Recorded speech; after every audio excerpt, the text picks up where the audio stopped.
எல்லோருக்கும் வணக்கம். Welcome to India temple tour channel. நான் கணேஷ் பேசுகிறேன். நம்ம சேனலில் பழமையான தலங்களும் அதனுடைய விளையாட்டு செய்திகளை பற்றி பார்த்துக்கிட்டு வரோம். அந்த வகையில் இந்த வாரம் நம்ம பார்க்க போகிறது ஸ்ரீ சுப்பிரமணிய சுவாமி கோயில் வல்லக்கோட்டை. கேட்பவர்களுக்கெல்லாம் அன்பையும் அருளையும் வாரித்தர வல்லவன், குன்று இழுக்கும் இடமெல்லாம் முருகன் இருக்கும் இடம் என்ற பெருமைக்கு உடையவன், பார்க்க பார்க்க கண்களுக்கு அன்பையும் அருளையும் வாரி வழங்கும் அழகன் நம் கந்தன். முருகனுக்கு சென்னைக்கு மிக அருகில் சுமார் 1200 வருடங்கள் பழமையான கோயில் வல்லக்கோட்டை என்ற சிற்றூரில் அமைஞ்சிருக்கு. அதுவும் சுமார் 7 அடி உயரத்தில் உயரமான முருகனாக விளங்கும் உலகில் உள்ள முருகன் தலங்களில் ஒன்றாகும். அருணகிரிநாதர் தன் திருப்புகழில் இத்தல முருகனை பற்றி 7 பாடல்களை பாடியிருக்கிறார். ஆமாங்க, இந்த கோயிலை பற்றி தான் நம்ம பார்க்க போகிறோம். பார்க்குறதுக்கு முன்னாடி என்னோடய சேனலை இதுவரை சப்ஸ்கிரைப் பண்ணாதங்க, கொஞ்சம் சப்ஸ்கிரைப் பண்ணிவிடுங்க. பக்கத்தில் உள்ள பெல் பட்டன் அடித்து தொடர்ந்து என்னுடைய பதிவில் நீங்கள் பார்க்கலாம். இந்த கோயிலானது கிழக்கு நோக்கிய சிறிய 3 அடி ராஜகோபுரத்தில் இருக்குது. பார்த்தீங்கன்னா தெரியும். அதுக்கு முன்னாடி வஜ்ர தீர்த்த குளம் இருக்குது. கோபுரத்துக்கு பிறகு பலிபீடம் மற்றும் கொடிமரம், மயில் வாகனம் எல்லாம் இருக்குது. அப்படியே அவங்களாம் நம்ம தரிசனம் பண்ணிக்கலாம். ஆனால் நம்ம தெற்கு நோக்கிய 5 நில ராஜகோபுரம் இருக்குது. அதன் வழியாக தான் உள்ளே போக முடியும். இந்த கோபுரத்துக்கு முன்னாடி 4 பெரிய தூண்களை கொண்ட மண்டபம் இருக்குது. மண்டபத்தில் பார்த்திங்கன்னா இருபுறங்களும் விநாயகர் மற்றும் பாலமுருகன்கள் இருக்கிறாங்க. சிறிய சன்னதியில் அவரை வணங்கிட்டு நம்ம உள்ளே போனால் நம்ம வலது சைடில் பார்த்திங்கன்னா இடும்பன், கடம்பன் மற்றும் வீரபாகு அவர்களுக்கு சிறிய சன்னதிகள் இருக்குது. அப்படியே நம்ம கொடிக்கம்பம், மயில் வாகனம், பலிபீடம் எல்லாத்தையும் நம்ம வணங்கிடலாம். கருவறையில் உள்ள மூலவர் சுமார் 7 அடி உயரம் கொண்டவர். வலது கையில் அபய ஹஸ்தம் வைத்திருக்கார். இது உலகில் மிக உயரமான ஸ்ரீ சுப்பிரமணிய சிலைகளில் ஒன்றாகும். முகத்தில் அழகான புன்னகையுடன் அவர் கோதை ஆண்டவர் என்றும் அழைக்கப்படுகிறார். ஸ்ரீ வள்ளி மற்றும் தேவசேன இருபுறமும் இருக்கிறாங்க. அவரை மனதார நம்ம வணங்கிட்டு வெளியே வந்தால் வெளிப்பிரகாரத்தில் விஜய விநாயகர், சண்முகர், உற்சவமூர்த்தி மற்றும் தேவி கருமாரி சன்னதிகள் இருக்கின்றன. அருணகிரிநாதர், பாம்பன் சுவாமிகள், வள்ளலார் ஆகியோர் அர்த்த மண்டபத்தில் இருக்காங்க.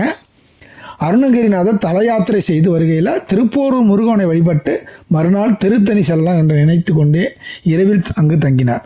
இவரது கனவில் கோடை நகர் குமரன் தோன்றி, என்ன அருணகிரியாரே, வல்லக்கோட்டையினை மறந்தாயே என்று கூறி மறைந்தார்.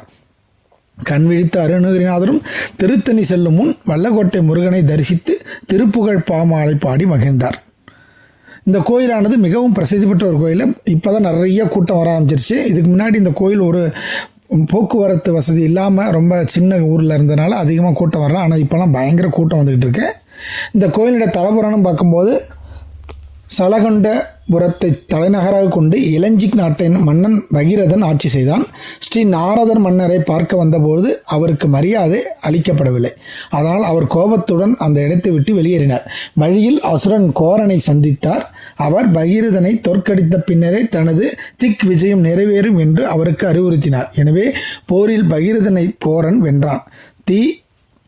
ஸ்ரீ துர்வாச மகரிஷியின் ஆலோசனைப்படி இந்த கோயிலின் இறைவன் ஸ்ரீ சுப்பிரமணியரை வணங்கிய பிறகு மன்னர் தனது அதிகாரத்தை மீண்டும் பெற்றார். அந்த தீர்த்தத்தை வஜ்ர தீர்த்தம் என்றால் இன்னும் அழைக்கப்படுகிறது.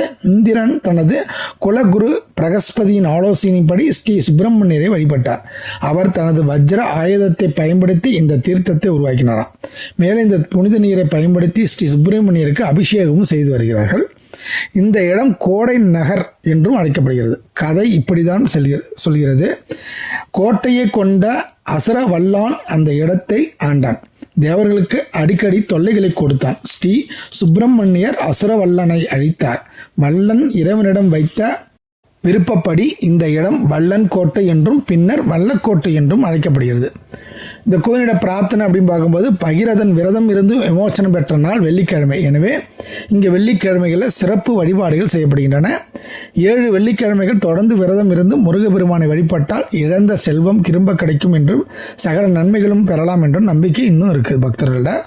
இந்த கோயிலானது காலை 6 மணி முதல் 1 மணி வரையும், மாலை 4 மணி முதல் 8:30 மணி வரையும் திறந்திருக்கும். ஞாயிற்றுக்கிழமை மற்றும் சிறப்பு நாட்களில் கோயில் காலைல 6 மணிலேருந்து நைட்டு 8 மணி மூடாமல் திறந்தே இருக்கும். கான்டாக்ட் டீட்டெயிலை நான் டிஸ்கிரிப்ஷனில் கொடுக்குறேன். இந்த கோயிலுக்கு எப்படி போகணும் அப்படின்னா, காஞ்சிபுரத்துலேருந்து வந்தீங்கன்னா 32 கிலோமீட்டர் தொலைவில் இந்த கோயில் இருக்குது. கிழக்கு தாம்பரத்துலேருந்து வந்தீங்கன்னா முடிச்சூர் உரக்கடம் வழியாக அந்த கோயிலுக்கு 28 கிலோமீட்டர் வந்து சேர்ந்துடலாம். ஸ்ரீபெரும்புதூர்லேருந்து வெறும் 10 கிலோமீட்டர் தான் இருக்கும். நீங்கள் பூந்தமல்லியிலேருந்து சென்னையிலேருந்து போகிறவங்க ஸ்ரீபெரும்புதூர் ராஜீவ்காந்தியினுடைய நினைவு தூண்டுகளே அது தாண்டினோடனே பார்த்தீங்கன்னா 2வது லெஃப்ட் எடுத்திங்கன்னா நேராக போயிட்டே இருந்தீங்கன்னா அந்த கோவில் வந்துடும். நீங்கள் பக்கத்துலேயே ஸ்ரீபெரும்புதூர் போகும்போது ராமானுஜர் கோயில், ஸ்ரீபெரும்புதூரில் இருக்க ராமானுஜர் கோயில், அப்புறம் பூதபுரீஸ்வர் கோயில் ஸ்ரீபெரும்புதூரில் இருக்க 2த்தையும் பார்த்துடலாம். ஸோ 3 கோயில் ஒரே டைமில் நீங்கள் பார்க்கறதுக்கு வசதியாக இருக்கும். மிக அற்புதமான மிக சக்தி உள்ள இந்த திருத்தலத்தை நீங்கள் சென்னையில் இருக்கிறவங்க கண்டிப்பாக ஒரு நாள் போயிட்டு வந்துடலாம். மற்றவங்க திருத்தணி போகும்போது கூட வழியில் பார்த்துட்டு போகலாம். நீங்கள் இதோட இந்த வீடியோ முடிச்சுக்கிறேன். அடுத்த வாரம் வேறொரு ஸ்தலத்தை பற்றி பார்க்கலாம். நன்றி, வணக்கம், திருச்சிற்றம்பலம்.